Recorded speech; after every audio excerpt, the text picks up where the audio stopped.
Sensing the press of time, Nyx returned along the same path that brought her home, only now she wielded her spare cane ahead of her, a worn staff from when she was years younger. Its length was nicked and pitted from long use. It was also slightly shorter in length than the newer one she had abandoned in the classroom. Still, it felt like a comfortable old friend in her hand. She swept it along ahead of her. Though she knew the path well, the cane's assurance and weight helped steady her.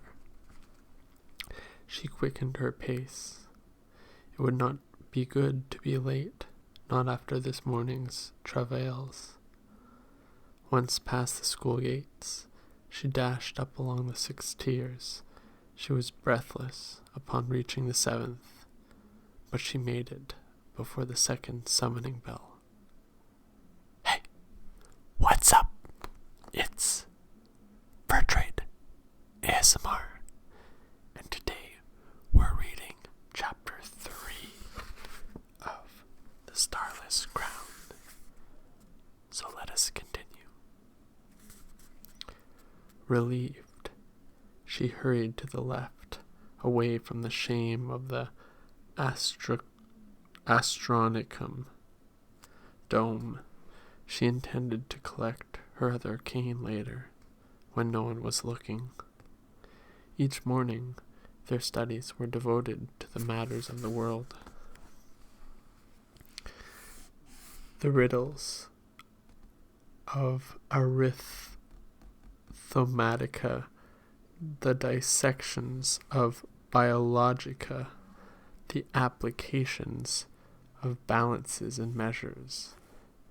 The latter days were spent in the scholarship of histories, the orders of religions, and the literata of the ancients. She preferred the mornings, mostly due to the amount of reading involved later in the day. Though her fingertips were deft, they were not sensitive enough to read the ink impressed into those sacred tomes. To help her with her studies, a young acolyte had been assigned to her as an aide. Jace had failed in his 5th year, but rather than being sent home, he had been offered a place at the school in the scriptorium, mostly copying texts, but also serving as her eyes. During the day, he softly recited what she needed to understand, sometimes continuing in her dormitory cell at night. She rushed to where he usually waited. While Jace could have made her life even more difficult, he was kind and patient with her. She also suspected he might be fond of her in ways more than just tutorial. Jace was 4 years older, but he was far more boyish than even her fellow 7th years. To help compensate, he grew a scruff of a beard to roughen his round face. His sedentary life contributed to a wide belly and a slight wheeze where he hurried to keep up with her. But he, more than anyone, could make her laugh. In many ways, he was the reason she could tolerate her latter-day studies. She headed to the archway outside the scriptorium as she rounded a corner.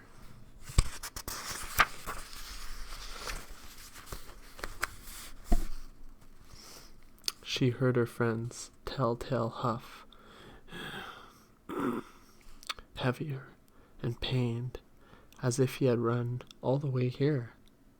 She smelled the odor of lime on his clothes, indicating he had spent the morning preparing fresh vellum for his work. Jace, I'm sorry I'm late. We should. Then a new note struck her nose, bitter and rich in iron. It wafted off him with each exhale. Blood. Startled, she tripped over something on the ground. Even her cane had missed it. She fell and realized quickly it was one of her friend's legs. Why was Jace sitting under this archway? Her hand patted up his body. Jace, what's wrong? Her fingers found his face, earning a gasp from him. She felt the hot blood under his nose, all swollen and crooked. He winced from her touch and pulled her hands down. Nix, they meant to hurt you. Who? But even she could guess the answer.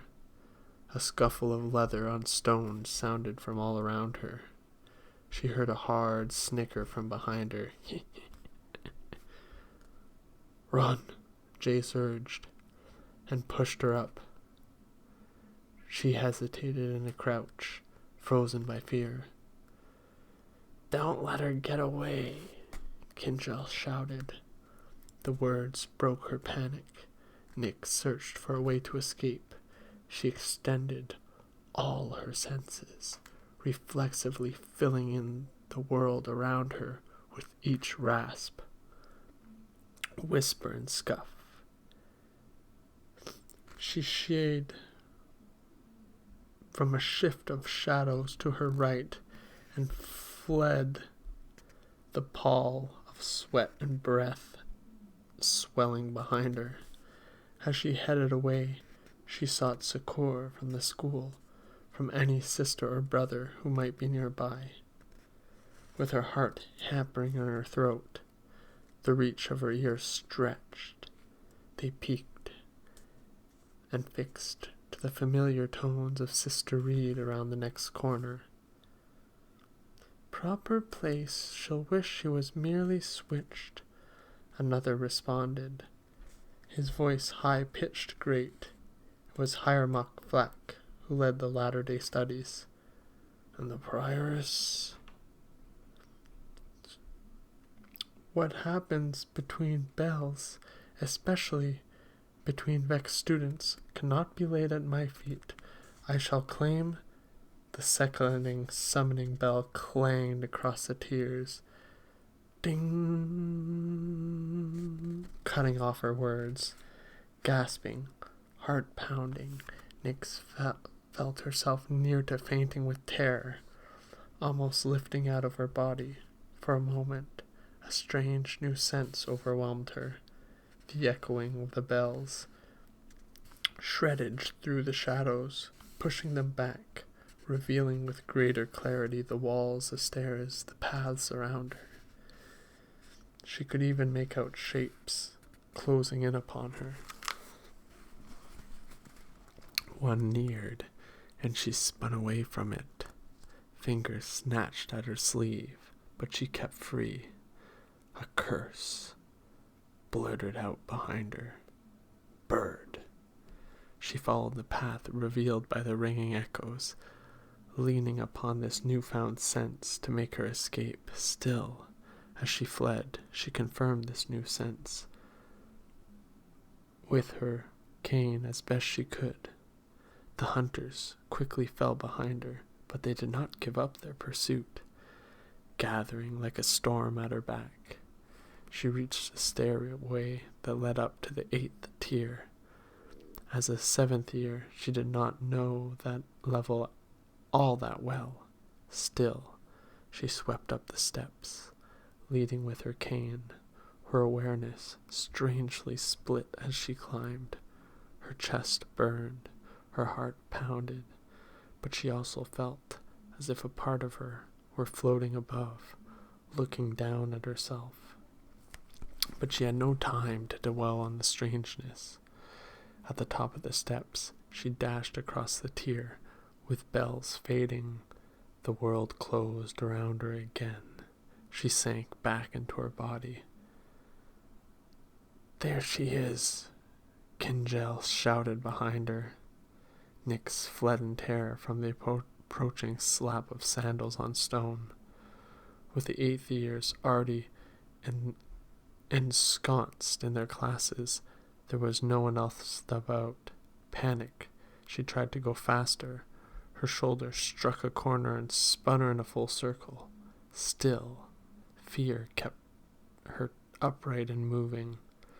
But where could she go? Having lost that momentary new sense of the world, she headed along the only path she knew well. Every student eventually crept up to this level and made a secret pilgrimage. The journey ended where their hopes were either dashed to the ground or lifted high. Nyx was no exception. She had crossed the 8th tier several times each year to reach this spot. She sped towards that goal. It was the only route she had memorized. The hunters followed, laughing darkly, chasing her with threats. She finally reached another set of steps. These were no steeper or longer than the ones she had climbed to reach this height, but she skidded to a stop at their base.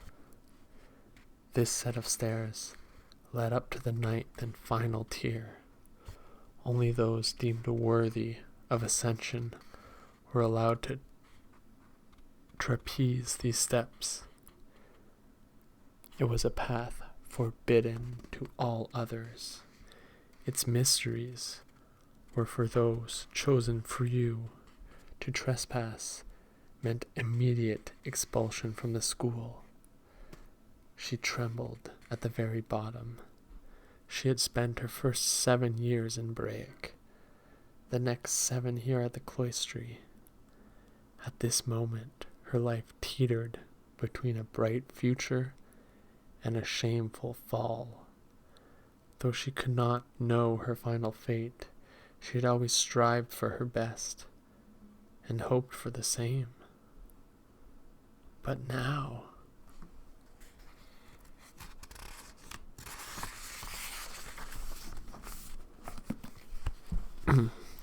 behind her, the others closed in.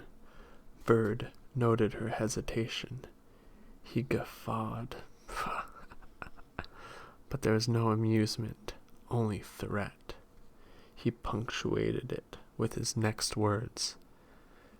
She's trapped. Just you watch. I'm gonna take her cane and whip her arse good, till she can't sit down for a fortnight. Laughter burst out as the others closed off any escape. Her cane was suddenly ripped from her grip. She tried to snatch it back, but was shoved away. Another voice, maybe Rymel, urged Bird to greater harm. Crack it across her hands instead, good and hard. Shatter 'em both, like she broke the orrery. Only fitting, I tell ya.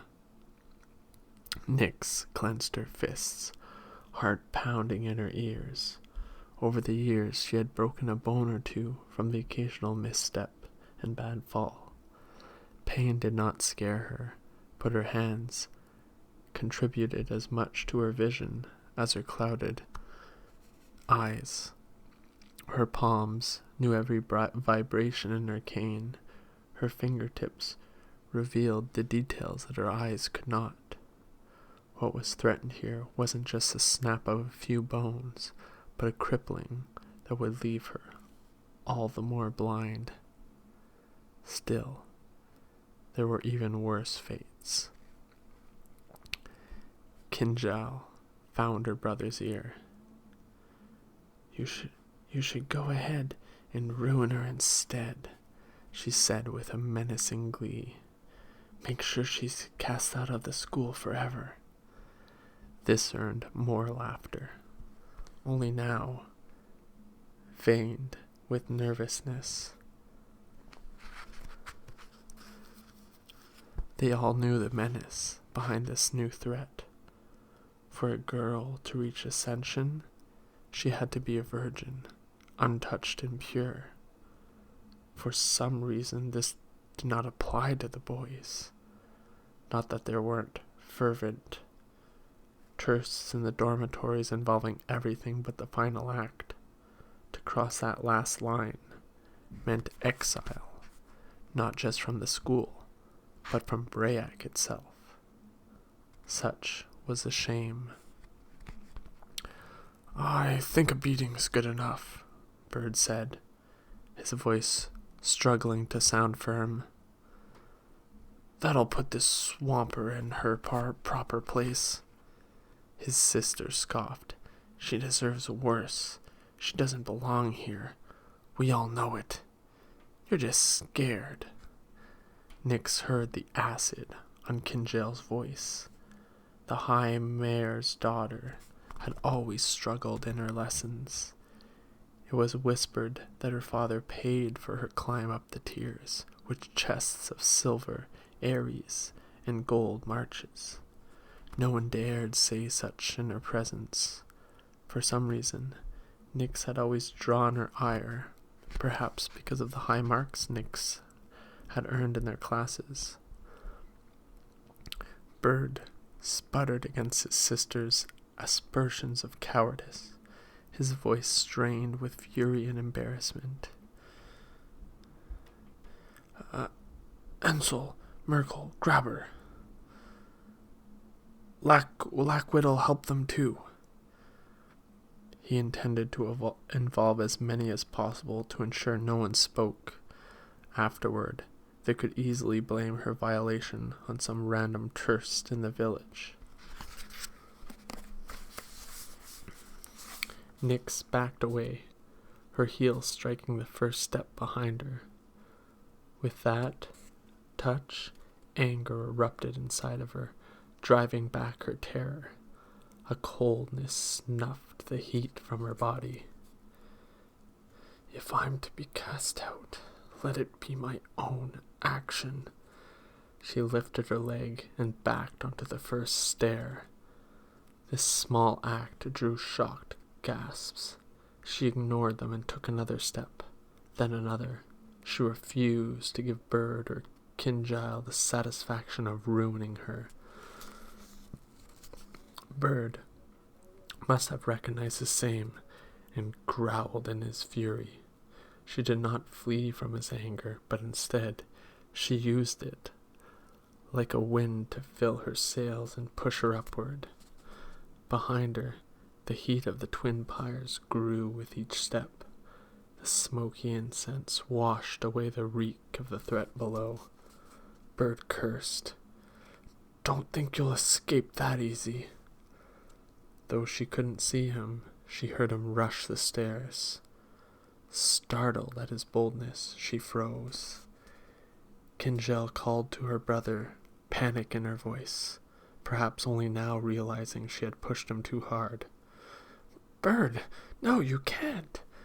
He stopped long enough to growl back and reassure his twin. "Don't worry, Father will clear my debt if it comes to that." The exchange cut through Nix's shock. She turned and fled up the steps, running towards her doom.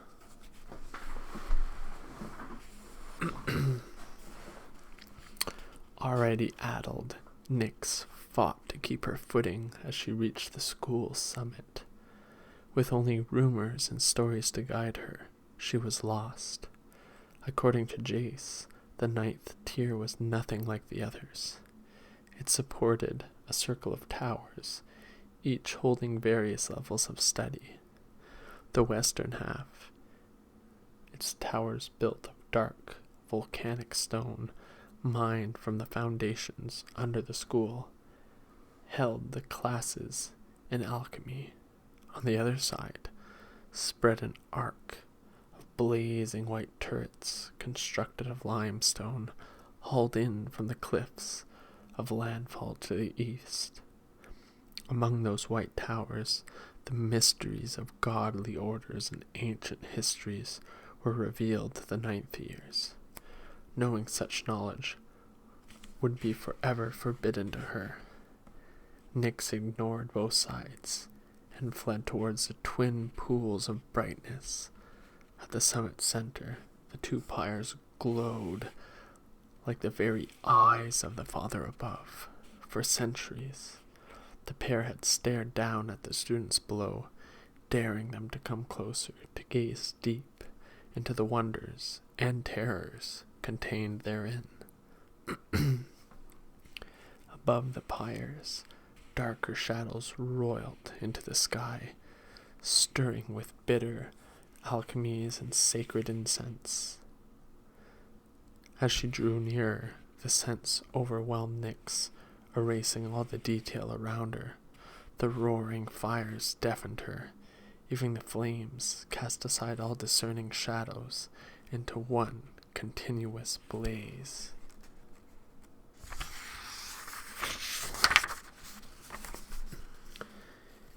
It was as if the world had vanished, leaving her floating in a brightness of stinging smoke and grumbling flames.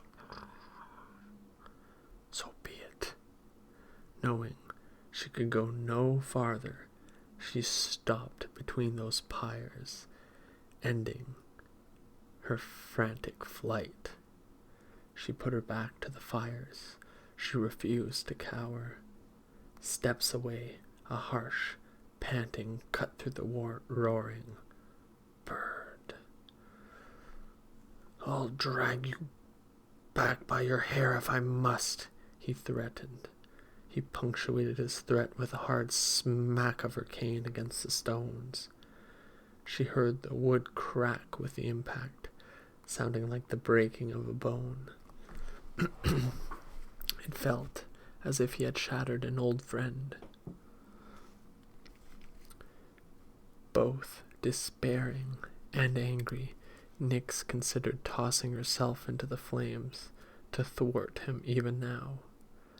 But she had been raised by a Da who tamed bullocks alongside brothers who never relented. She lifted her arms, prepared to do as much damage as possible before it was over. As she readied herself, her Da's last words returned to her. Remember, the mother is always looking out for you. She wished that were true. Most of all now, but she held little hope. Still, she prayed with all the strength inside her. And an answer came. Only it wasn't the mother below.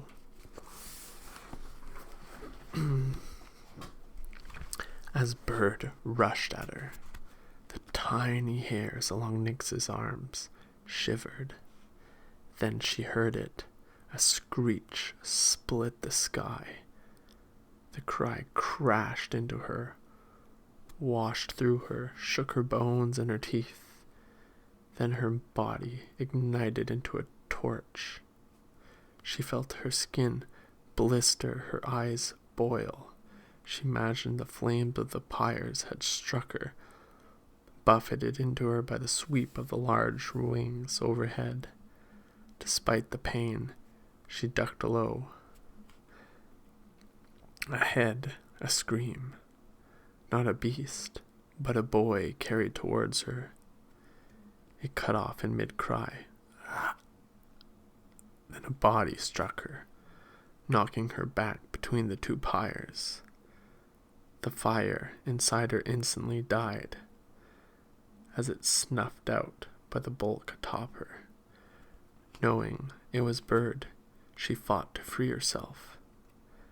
As she did so, a gush of hot blood washed over her neck and chest.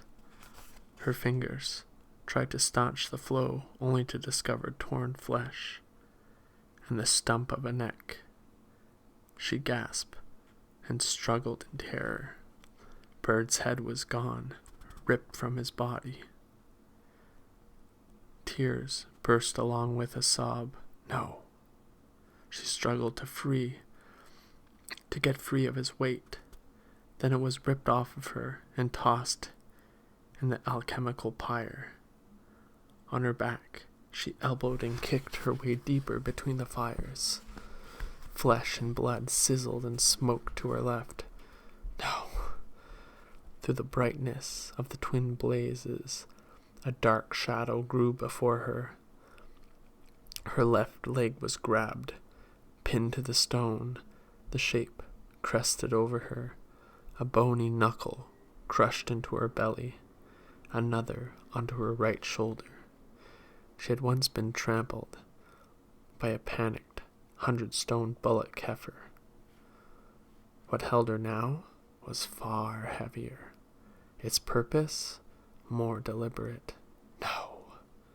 The shadow covered her fully, ensconcing her in the darkness of wing and body. A hot breath, reeking of meat and iron, blew across her face. Wet nostrils snuffled her from crown to neck and settled there. No. She felt bristled lips part, then the icy press of daggers into the tender flesh of her throat. No. Fangs stabbed deep, bringing a flash of sharp pain, followed by a cold numbness. The press of the muzzle choked her. She could not breathe. The icy chill spread outward, pumped into her body, tracing through her blood. Then shouts cut across the roaring fires. The ninth tier had finally woken to the assault. The mass atop her burst away, crushing her worse than carrying her aloft. For a breath before finally letting her go, she crashed to the stones, on her back. She felt the heavy beat of wings and the roil of heat from the whipped flames. Smoke swirled, bringing the smell of sweet incense and burning flesh. For a moment upon the stones, she again had the strange sensation of staring up at the sky and down at her body at the same time. Then it was gone. As she lay there, the coldness continued to spread and numbed her limbs until she could not move, barely breathe. She felt the ice, like poisonous claws, dig into her heart and clench. The world immediately went dark, far blacker than any blindness. All sound dissolved into silence, as if she were diving into the deepest pond. All that was left was her heartbeat.